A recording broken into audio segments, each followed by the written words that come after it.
Assalamu alaikum. How are you students? I hope you all will be fine. कैसी गुजरी आप सब लोगों की? ठीक गुजर गई? अच्छा बेटा, लास्ट लेक्चर के बाद जो हमने डिस्कस किया था वो हमने किया था सिंपल लीनियर रिग्रेशन, ठीक है ना। सिंपल लीनियर रिग्रेशन तो आपके सिलेबस में जो कोरिलेशन और रिग्रेशन है इसमें लीनियर रिग्रेशन भी है और मल्टीपल रिग्रेशन भी है। सिंपल लीनियर रिग्रेशन और मल्टीपल रिग्रेशन ये दो टॉपिक्स हैं। तो सिंपल लीनियर रिग्रेशन हमने उसने डिस्कस कर लिया था, जिसमें हमने देखा था कि हम दो वेरिएबल्स को कंसीडर करते हैं। एक हमारा इंडिपेंडेंट वेरिएबल था जिसको हमने एक्स एक्सिस के अलोंग लिखा था, और एक हमारा डिपेंडेंट वेरिएबल था जिसको हमने वाई एक्सिस के अलोंग लिखा था। तो हम ये देख रहे थे कि एक्स एक्सिस के अलोंग जो इंडिपेंडेंट वेरिएबल है उसको चेंज करने से जो डिपेंडेंट वेरिएबल है क्या उसमें कोई तब्दीली पैदा होती है या नहीं होती, ठीक है ना। तो ये हमने देखा था सिंपल लीनियर रिग्रेशन की। फिर इक्वेशन थी, इक्वेशन में जो है हमने ये देखा था कि किस तरह से जब हम एक इंडिपेंडेंट वेरिएबल को तब्दील करते हैं तो किस तरह से वो डिपेंडेंट वेरिएबल को भी चेंज करता है। अच्छा, ये थे दो वेरिएबल जिसमें एक इंडिपेंडेंट था एक था डिपेंडेंट। तो अगर दो वेरिएबल्स होंगे तो इसको हम कहेंगे सिंपल या लीनियर या सिंपल लीनियर रिग्रेशन, ठीक है जी। उसके बाद अगर दो या दो से ज्यादा वेरिएबल्स आ जाते हैं, ठीक है ना। अब दो या दो से ज्यादा वेरिएबल्स अगर हम डिस्कस करते हैं जिसमें एक इंडिपेंडेंट वेरिएबल होगा, ठीक है ना, लाइक जो है इसमें डिपेंडेंट वेरिएबल्स जो है और इंडिपेंडेंट वेरिएबल्स, अगर इनकी तादाद जो है वो ज्यादा हो जाती है, ठीक है ना, मतलब कि जो इंडिपेंडेंट वेरिएबल्स हैं वो जो है और जो डिपेंडेंट वेरिएबल्स हैं इनकी तादाद अगर ज्यादा हो जाती है तो उस सूरत में हम कैसे इसको देखते हैं, ये क्या रहेगा, मल्टीपल रिग्रेशन, ठीक है ना। मल्टीपल रिग्रेशन में क्या होगा कि दो के बजाय जो वेरिएबल्स हैं वो ज्यादा हो जाएंगे, ठीक है ना।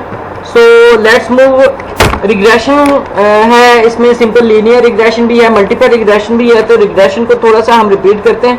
रिग्रेशन एनालिसिस क्या है? रिग्रेशन एनालिसिस जो है ये एक ऐसी टेक्निक है जिसमें हम डिपेंडेंट वेरिएबल्स को, जिनको डिपेंडेंस ऑफ वन वेरिएबल जिसको हम डिपेंडेंट वेरिएबल कहते हैं, वो देखते हैं ऑन मोर वेरिएबल्स, ठीक है ना, वन और मोर वेरिएबल। मतलब कि अगर वन वेरिएबल होगा तो वो सिंपल लीनियर रिग्रेशन कहलाएगा, अगर एक से ज्यादा वेरिएबल्स होंगे तो फिर वो मल्टीपल रिग्रेशन कहलाएगा।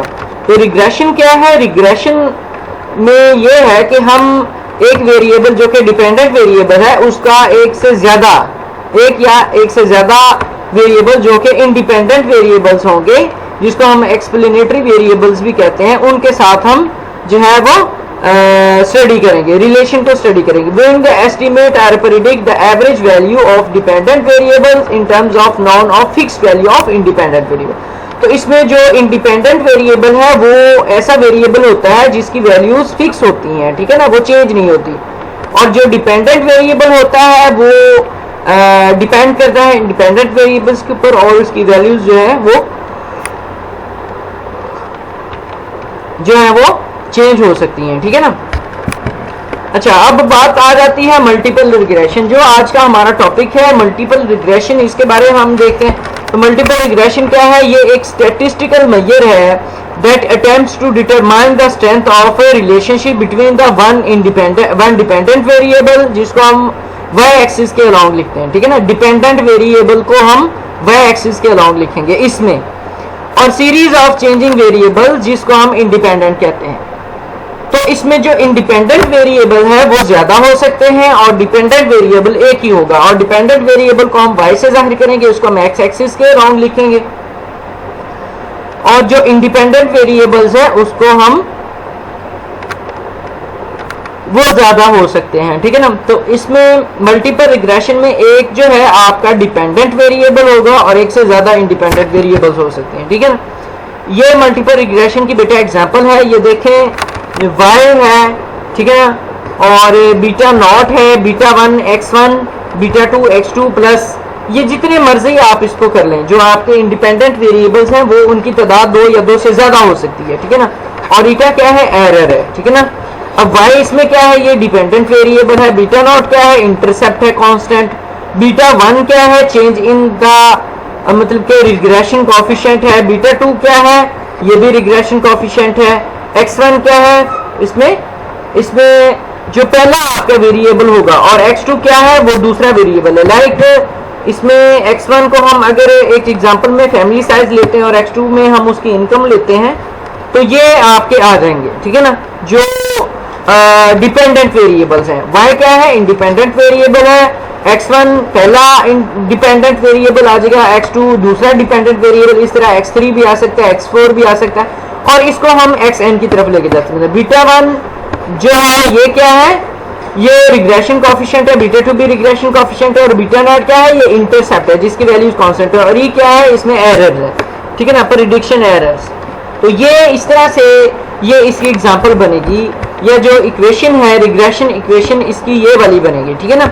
मल्टीपल रिग्रेशन इक्वेशन में जो है y होगा, डिपेंडेंट वेरिएबल बीटा नॉट है, इंटरसेप्ट है बीटा 1 क्या है, रिग्रेशन कोएफिशिएंट है x1 क्या है, पहला डिपेंडेंट वेरिएबल और x2 क्या है, दूसरा डिपेंडेंट वेरिएबल, इंडिपेंडेंट सॉरी, पहला x1 क्या है, पहला इंडिपेंडेंट वेरिएबल और x2 क्या है, दूसरा इंडिपेंडेंट वेरिएबल।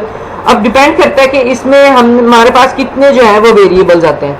अभी हमने कहा है कि अगर सिर्फ 2 वेरिएबल्स होंगे तो सिंपल लीनियर रिग्रेशन लगेगी।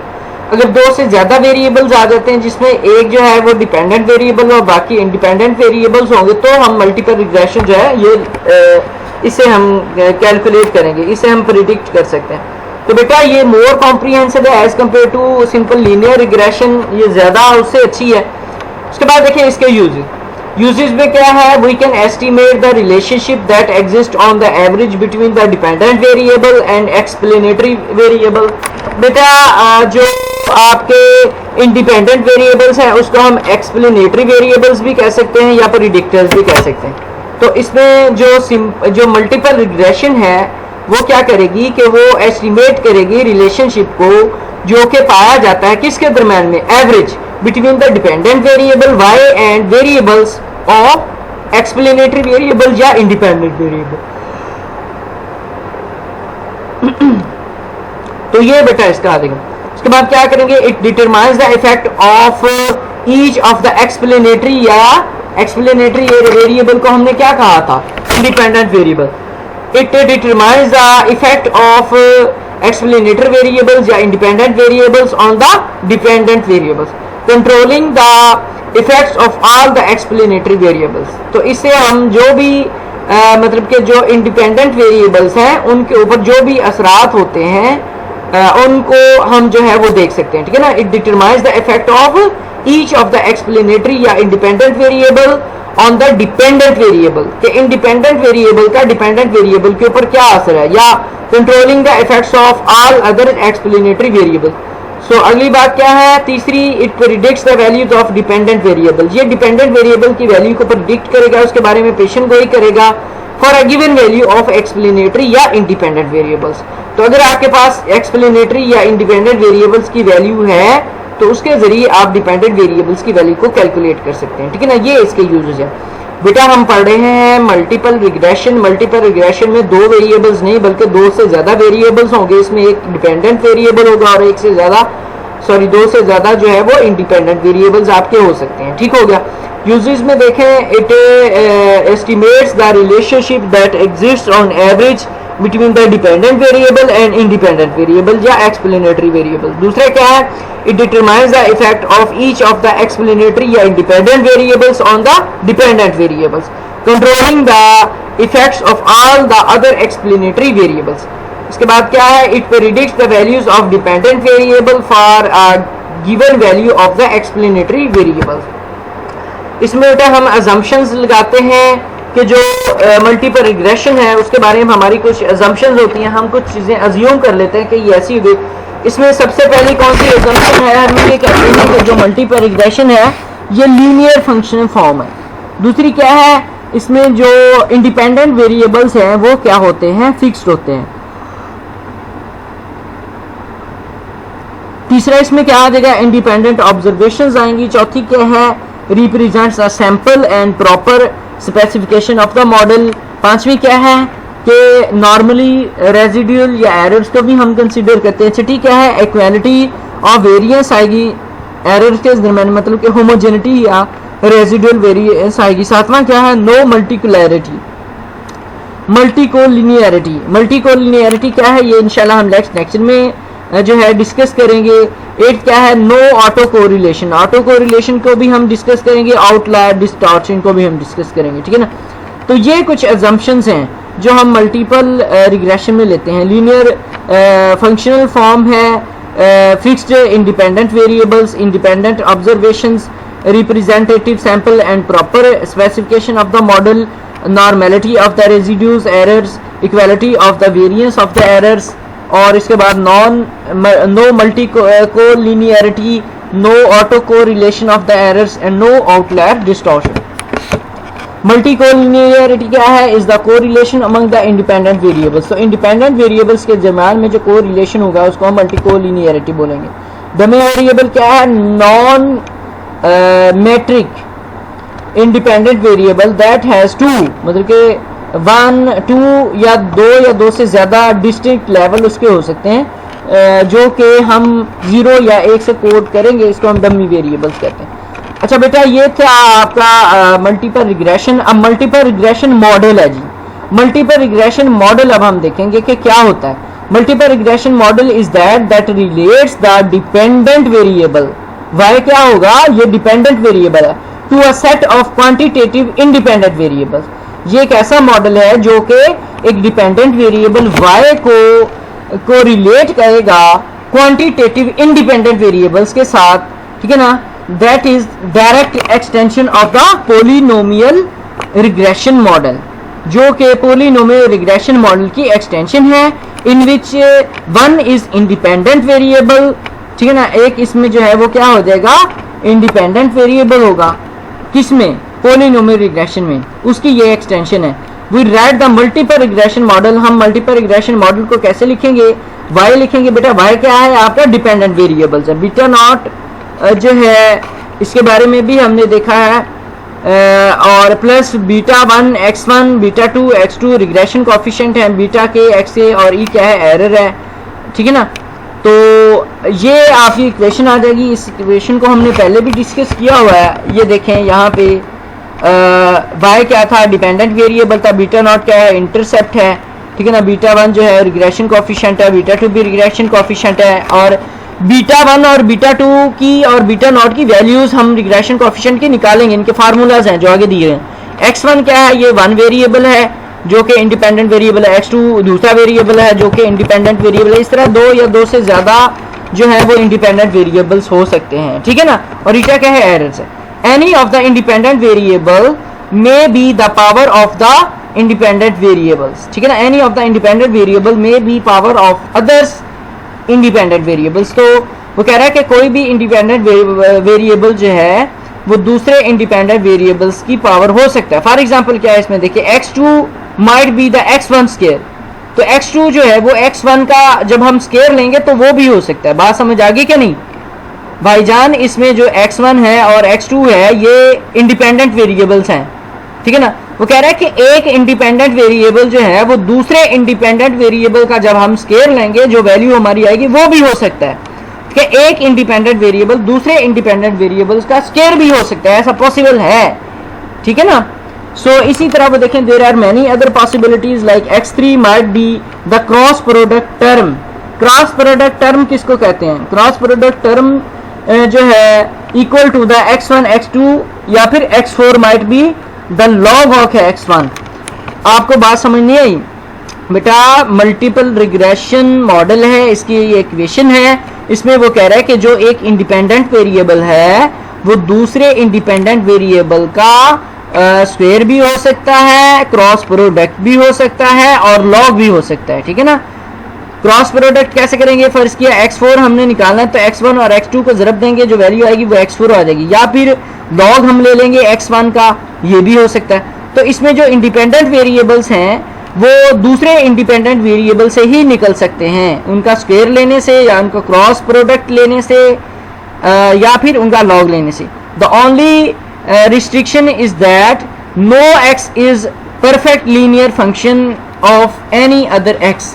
तो सिर्फ और सिर्फ जो दूसरे इंडिपेंडेंट वेरिएबल्स हैं वो पहले इंडिपेंडेंट वेरिएबल्स का परफेक्ट लीनियर फंक्शन नहीं हो सकते, इसके अलावा स्केयर भी हो सकते हैं, प्रोडक्ट भी हो सकते हैं और लॉग भी हो सकते हैं। ठीक हो गया।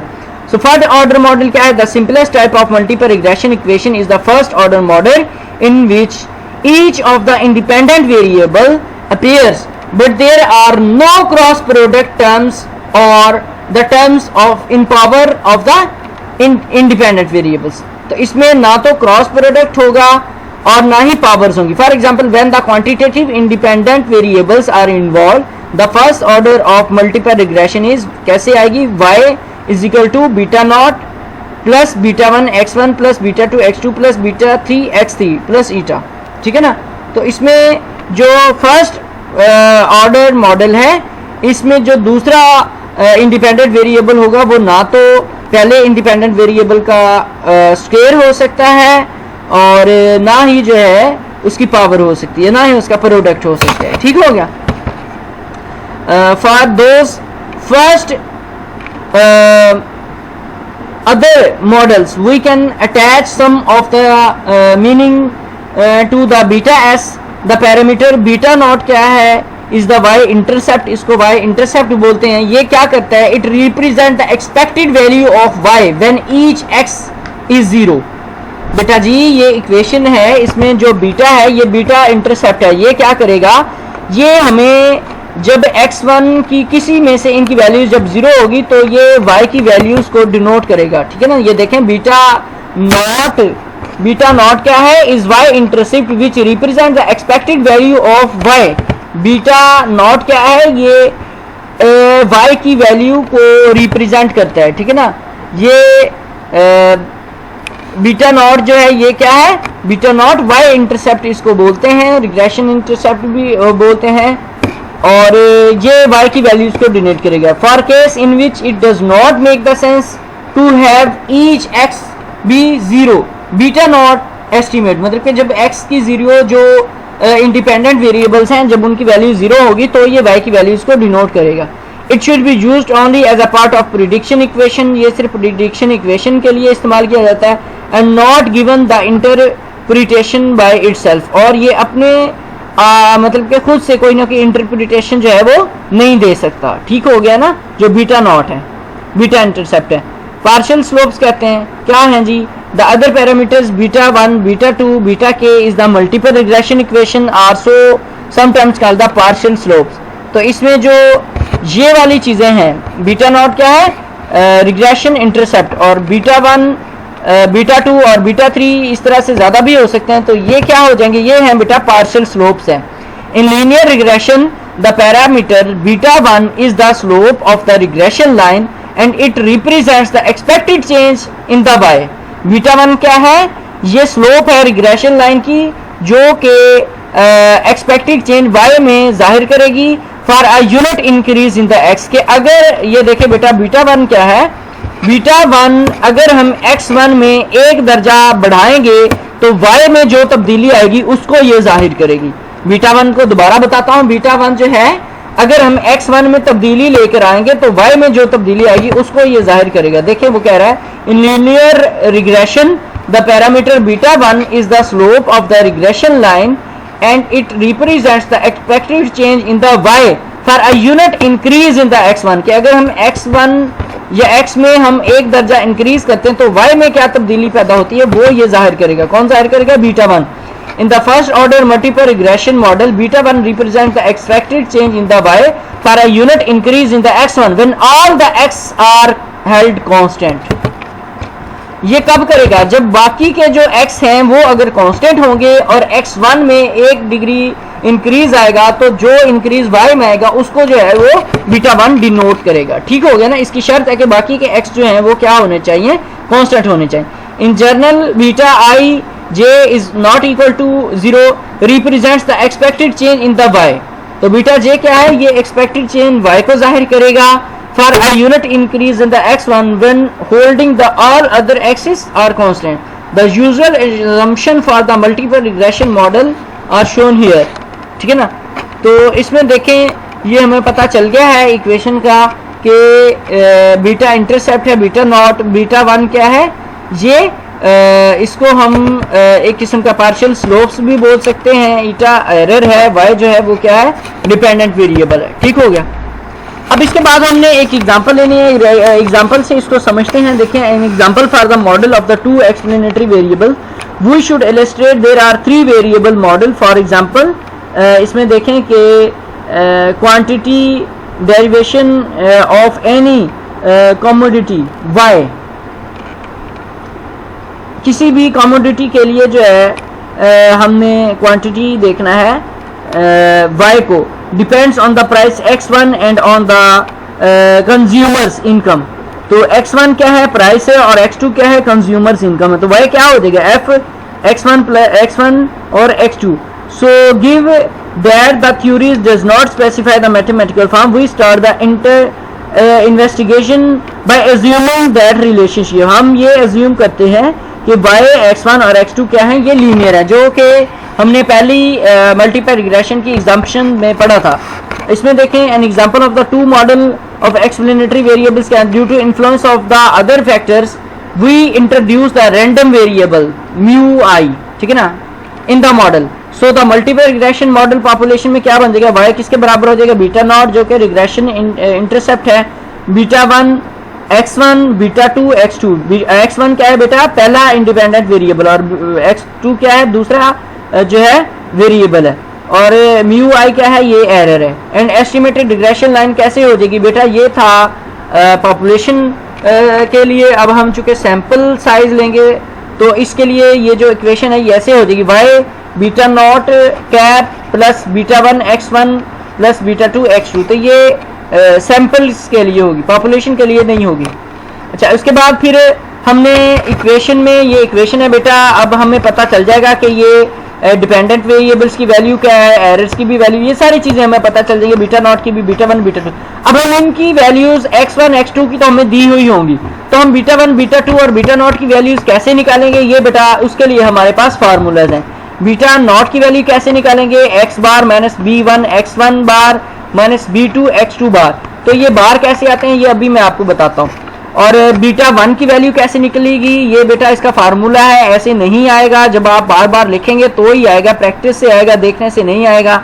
इसमें देखें, बीटा वन ये किसके बराबर आ जाएगा, समेशन x1 x2 का square into x1 y minus x1 y1। अच्छा बेटा, इन दोनों को याद करने के लिए कुछ कॉमन टिप्स हैं जो मैं आपको बताता हूँ। इसमें देखें, जो डिनोमिनेटर या ब्रैकेट के नीचे वाली जो वैल्यू है, समेशन x1 का स्क्वायर समेशन x2 का square minus summation x1 x2 और इसका होल का स्क्वायर है, तो ये दोनों में सेम है। बीटा वन नॉट में भी, कैप में भी सेम है, और बीटा टू में भी इसकी वैल्यू यही है।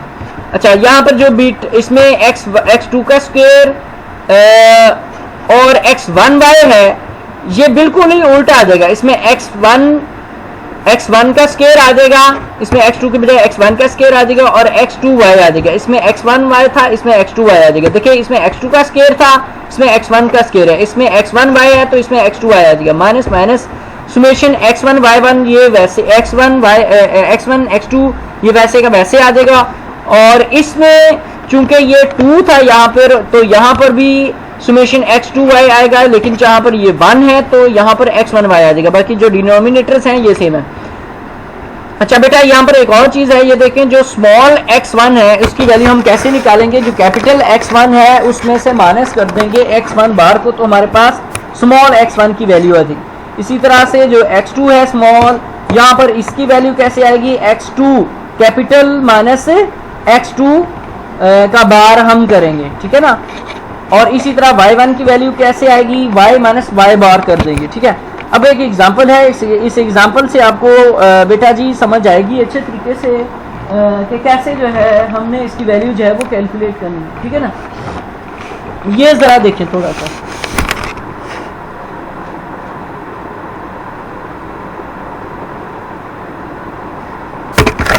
अच्छा बेटा, इसमें देखें, क्वांटिटी है, प्राइस है और इनकम है, ठीक है ना। इसमें 100 है क्वांटिटी और प्राइस x1, और दूसरा जो वेरिएबल है इनकम है वो x2 है। अच्छा बेटा इसमें देखें कैपिटल X1 और X2 है, इनकी वैल्यूज जो X1 और X2 स्मॉल है उसकी वैल्यूज को निकालने के लिए हम कैपिटल X1 और X2 की वैल्यूज चाहिए। बात समझ आ रही कि नहीं? और यार जो मेन चीज है इसमें रिग्रेशन में वो है ये इक्वेशन। इस इक्वेशन में हमने वैल्यूज पुट करनी है। अब X1 की वैल्यू हमें पता है वो दे देगा, X2 की वैल्यू हमें पता है वो दे देगा। बीटा 1 बीटा नॉट और बीटा 2 कैसे निकालना है उसके लिए 3 फार्मूले हैं, ठीक है ना। इन फार्मूलाज के अंदर जो वैल्यूज हैं वो कैसे निकाली है वो देखें हमने। ये हमारे पास 10 इसमें जो है ये देखें क्वांटिटीज हैं 1 2 3 4 5 6 7 8 9 10। और इसी तरीके से जो प्राइस और इनकम है ये हम देखना चाह रहे हैं कि प्राइस और इनकम जो है इसमें जो तब्दीली है वो किस तरह से जो इंडिपेंडेंट वेरिएबल है उसमें कैसे तब्दीली पैदा करेगी। ठीक हो गया। अच्छा ये टेबल है, ये पिछले वाला ही बेटा टेबल था, इसमें हमने अब वैल्यूज निकालनी है क्योंकि हमें चाहिए वो वैल्यूज। y की वैल्यूज क्या है ये पिछले टेबल में दी गई हैं। डिपेंडेंट वेरिएबल है, y क्या है डिपेंडेंट वेरिएबल है, क्वांटिटी जो हमें दी गई है। ये बेटा जो डिपेंडेंट वेरिएबल है वो y आएगा 100 75 80 70 50 65 90 100 110 और 60, ठीक है ना। x1 और x2 ये आपके इंडिपेंडेंट वेरिएबल हैं, इनकी वैल्यूज हम कैसे निकालेंगे ये जरा देखें। y की वैल्यूज लिख दी, फिर इसका समेशन निकाला 100 75 80 70 50 ये सबको जमा किया 800 आ गया। x1 भी लिख दिया x2 भी लिख दिया। अब हम y की वैल्यूज जो है हम कैसे हमने निकालनी है ये जरा देखें। जो छोटा y है इसकी वैल्यूज हम कैसे निकालेंगे, बड़े y से हम छोटे y की वैल्यूज कैसे निकालेंगे बेटा।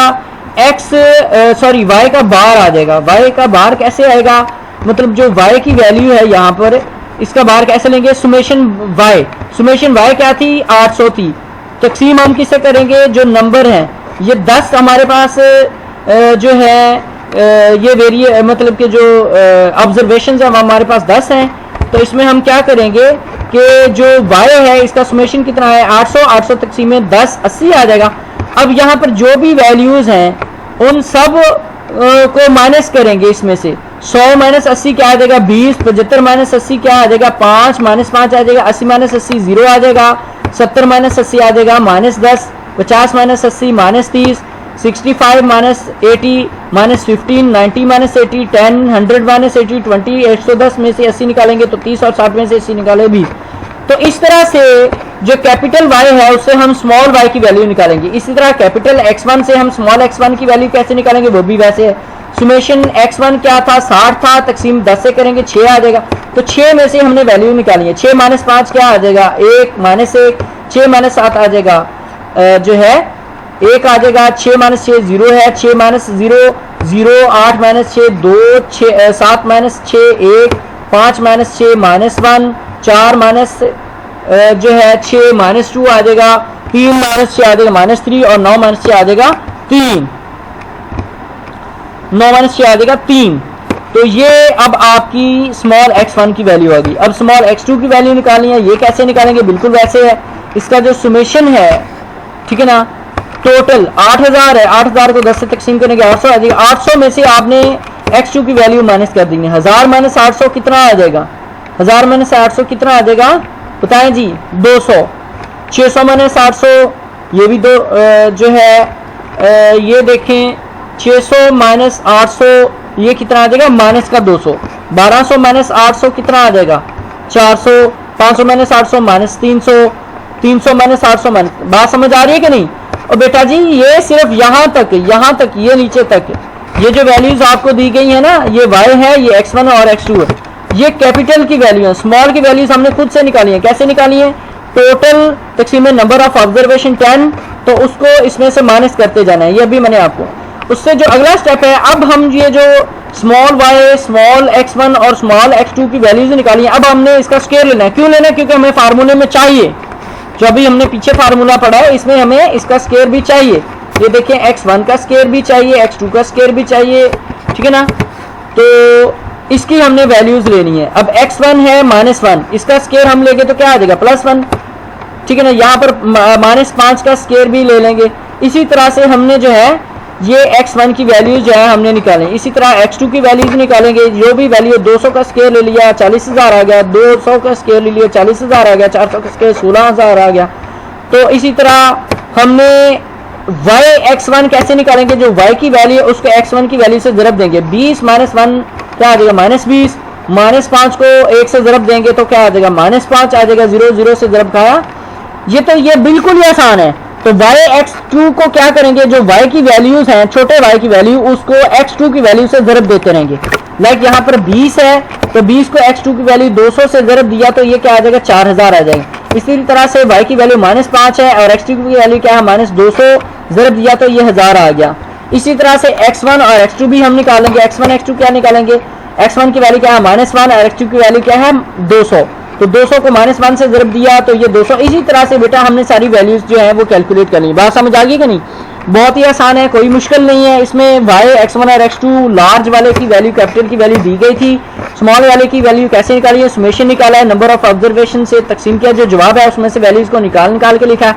y2 की वैल्यू, y का स्केयर कैसे लिखा, जारी बात है y की वैल्यू हमारे पास है उसका स्केयर ले लेके, x2 की वैल्यू x1 का स्केयर कैसे लिखा है, x1 की जो भी वैल्यूज है उनका स्केयर लिख के, x2 का स्केयर कैसे लिखा है, x2 की जो भी वैल्यूज ये वाली हैं इस कॉलम में इनका स्केयर लेके।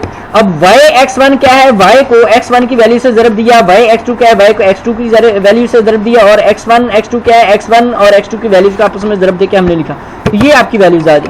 अब हमने ये वैल्यूज जो है ये पुट कर ली है फार्मूले में। जारी बात है ये जो आपका फार्मूला है इसमें देखें x2 का स्केयर की वैल्यू भी हमने निकाली है, x1 y की वैल्यू भी निकाली है, x1 y की वैल्यू, x2 y की वैल्यू भी निकाली है। ये निकाली है कि नहीं, x1 y x2 y ये निकाली है कि नहीं, ये सारी की सारी वैल्यूज वहां पर आपने पुट कर देनी है।